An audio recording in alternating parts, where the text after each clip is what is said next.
Olá, eu sou o professor Misael Silva. Obrigado por estar conosco de novo para mais um vídeo do nosso canal Examinar e Refletir.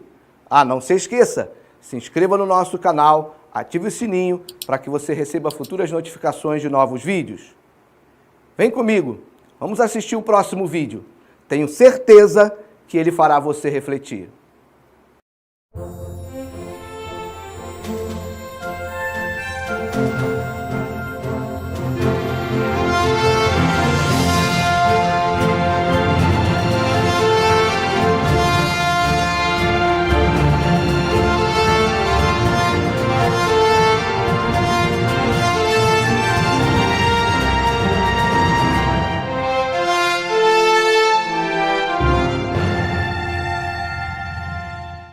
Olá, eu sou o professor Misael Silva e para mim é uma satisfação ter você conosco aqui mais uma vez no nosso canal Examinar e Refletir.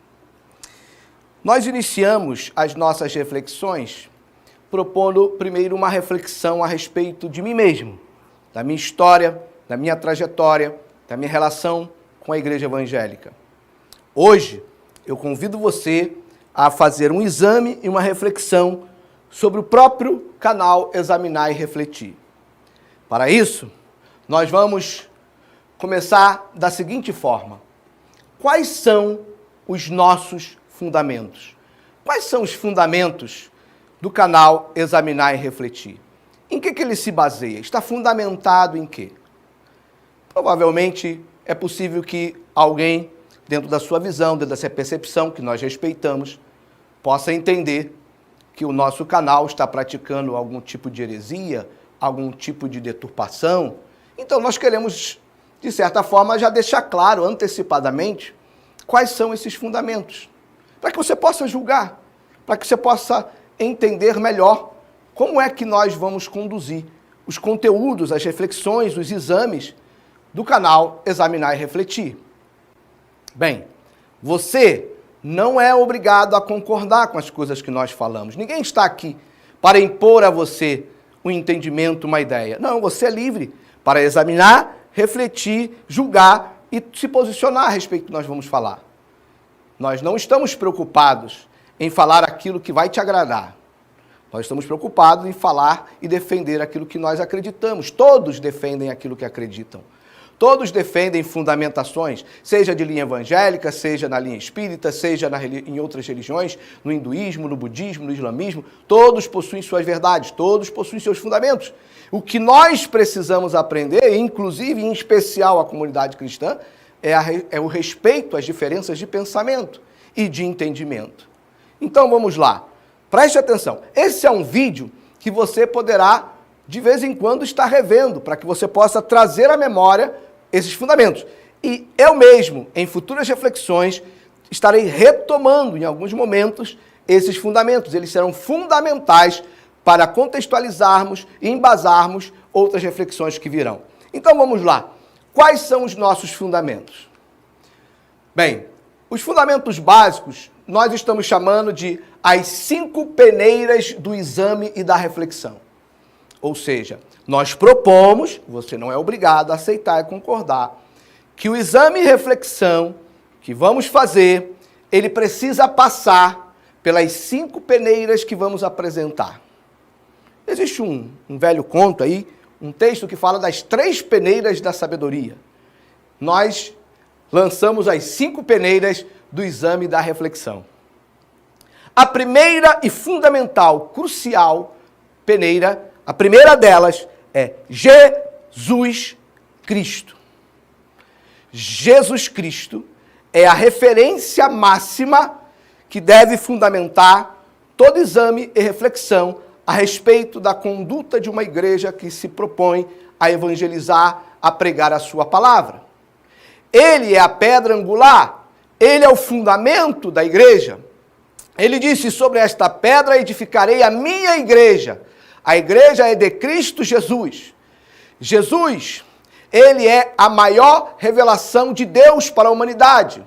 João escreveu: no princípio era o verbo, e o verbo estava com Deus, e o verbo era Deus. Todas as coisas foram feitas por ele, e sem ele nada do que foi feito se fez.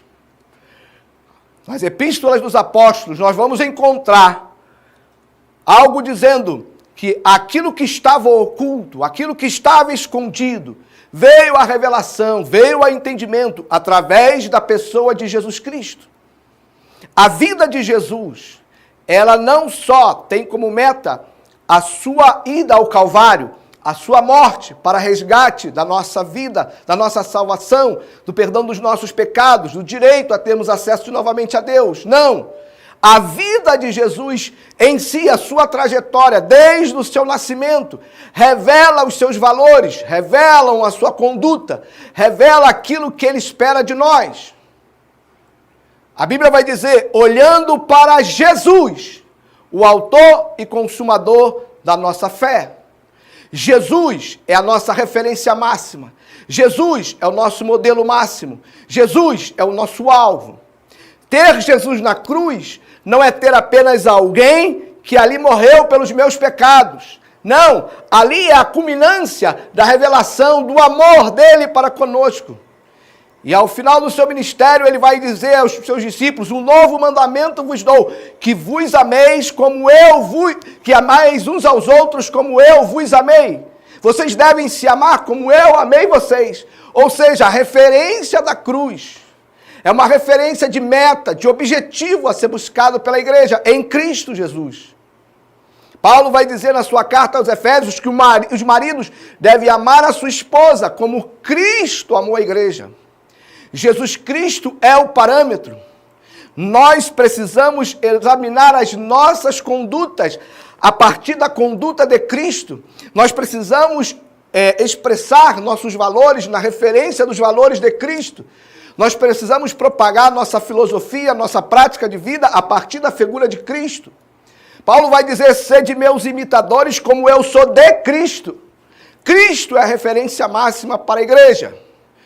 Aquilo que contraria a pessoa de Cristo, a conduta de Cristo, os valores do Cristo, vem do espírito do anticristo.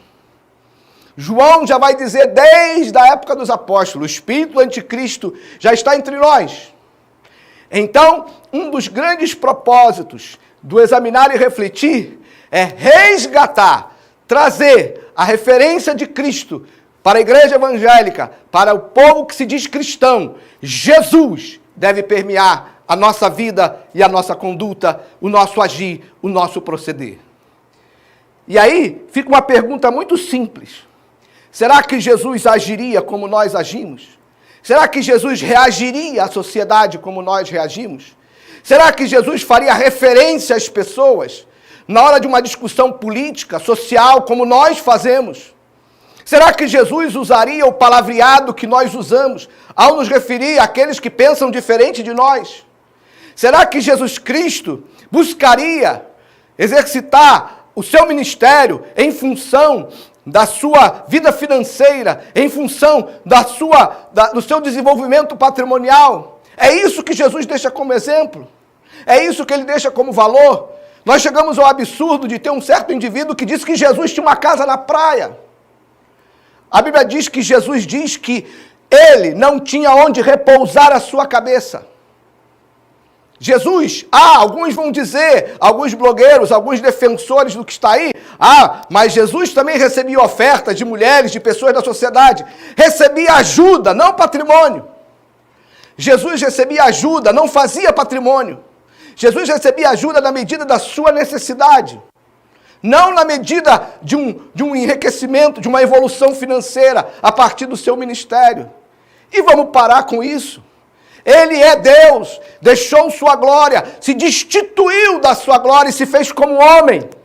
Ele abriu mão de tudo, do seu poder, da sua autoridade, da sua condição lá no céu para se fazer homem como nós. A Bíblia diz que ele se fez menor que os anjos.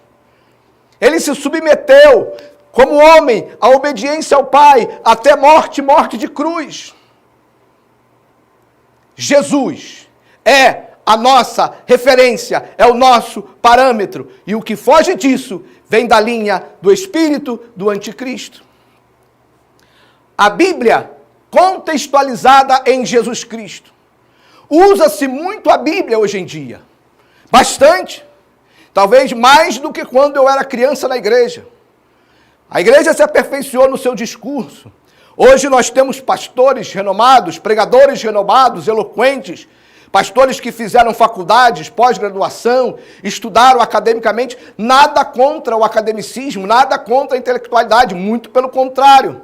Para ser o regulamentador da igreja, dos fundamentos do evangelho, Deus escolheu Paulo, que era um homem preparado, aprendiz de Gamaliel, que era um homem superior dentro da sua classe social, na sua capacidade. Deus escolheu. Pedro vai dizer em uma de suas cartas que às vezes Paulo escreve tão difícil que até para ele é difícil entender o que Paulo está escrevendo, lá da simplicidade de Pedro. Então nada contra o conhecimento, eu sou um professor, sou da área educacional. Mas a Bíblia não pode ser produto de uma tecnocracia teológica.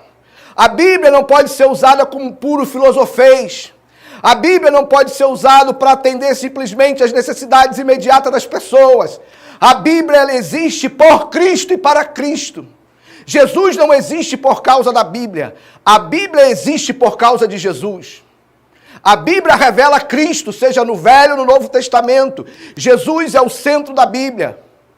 Jesus é o parâmetro para estudar-se a Bíblia, ou como alguns mais estudiosos chamam de a hermenêutica de Jesus Cristo.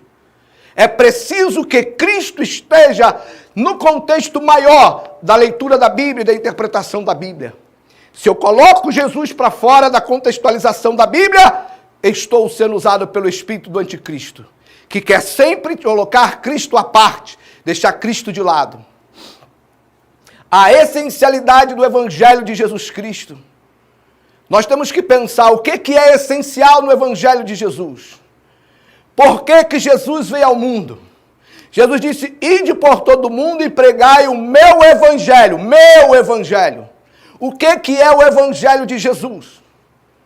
Você já parou para pensar? Os discursos que nós temos visto ultimamente, nos púlpitos das igrejas, em todos os lugares, nas redes sociais, são essência do Evangelho de Jesus? Nosso fundamento está em Cristo, na Bíblia contextualizada em Cristo e na essencialidade do Evangelho de Jesus Cristo. A quarta peneira, o quarto fundamento, são os ensinos e os exemplos dos apóstolos por Jesus Cristo. Nós citamos há pouco que Paulo disse, sedes meus imitadores como eu sou de Cristo. Os apóstolos tiveram um privilégio, muitos deles conviveram com Jesus, estiveram com Jesus. Então, os exemplos deles, os ensinos deles são referencial, são fundamentos para nós também. E a quinta peneira é os frutos gerados pela ação da igreja como corpo de Cristo, segundo Jesus Cristo e o ensino dos apóstolos. Essas são as nossas 5 peneiras do exame da reflexão. Vamos recapitular? Vamos recapitular? Primeira peneira, Jesus Cristo. Se não passar por essa, nem adianta seguir o resto. Segunda peneira, a Bíblia contextualizada em Jesus Cristo. Terceira peneira, a essencialidade do Evangelho de Jesus Cristo. Quarta peneira, os ensinos e exemplos dos apóstolos por Jesus Cristo. Quinta peneira, os frutos gerados pela ação da igreja, corpo de Cristo, segundo Jesus Cristo e o ensino dos apóstolos. Esses fundamentos que nós acabamos de apresentar, ele nos traz a questões norteadoras sobre as ações das instituições evangélicas. São 3 questões que a gente se faz obrigado a fazer quando nós passamos por aqueles fundamentos que acabei de apresentar. Primeira pergunta que você deve fazer, a primeira questão norteadora sobre a prática da igreja evangélica atual, a primeira pergunta é, essas ações nos fazem transcender a plenitude da dimensão espiritual? Isto é, leva-nos a Jesus Cristo? As ações, o discurso predominante, a maneira como o evangelho tem sido apresentado, a pergunta é, isso nos faz transcender ao mundo espiritual? Isso nos leva a Cristo? Segunda questão, faz Jesus Cristo voltar? Desculpe, aqui tem um errinho. Faz Jesus Cristo voltar? A segunda questão é, Jesus Cristo volta a partir desse discurso? Traz Jesus Cristo de volta? E por último, matam o diabo? Esse discurso, essas ações, aqui não estava errado, não, está certo sim, a concordância é essa mesmo. As ações fazem Jesus Cristo voltar? As ações matam o diabo? Mas esse matar o diabo, ele pode ser visto escatologicamente ou pode ser visto em termos metafóricos, a cada ação que nós praticamos, a sua derrota paulatinamente, até a sua derrota final. Vamos repetir. Questões norteadoras sobre as ações das instituições evangélicas. Vamos refletir, vamos examinar, vamos pensar essas ações, o que você tem visto nos púlpitos das igrejas, nos discursos que estão aí nas redes sociais. Essas ações nos fazem transcender a plenitude da dimensão espiritual, isto é, levam-nos a Jesus Cristo. Segundo, essas ações fazem Jesus Cristo voltar. E 3, matam o diabo? Examine isso, reflita sobre isso, tire as suas conclusões. As 5 peneiras e as respostas às questões norteadoras nos devem levar a uma reflexão maior. As 5 peneiras e as respostas às questões norteadoras nos devem levar à seguinte reflexão. Preste atenção agora. Para o que você está fazendo e preste atenção. Certas instituições evangélicas representam Jesus Cristo ou elas, e consequentemente seus seguidores, estão sendo enganados pelo espírito do anticristo? Jesus Cristo deixa bem claro, quem não é por nós, é contra nós. Quem conosco não ajunta, espalha. Se o discurso da igreja, se a essência, a ênfase não está em Cristo, isto é, modelo de anticristo. Muito obrigado pela sua presença, por mais este vídeo. Inscreva-se no nosso canal, ative o sininho para receber nossas notificações, os avisos de novas reflexões e deixe o seu like. Muito obrigado. Aqui se despede o professor Misael Silva no canal Examinar e Refletir. Muito obrigado.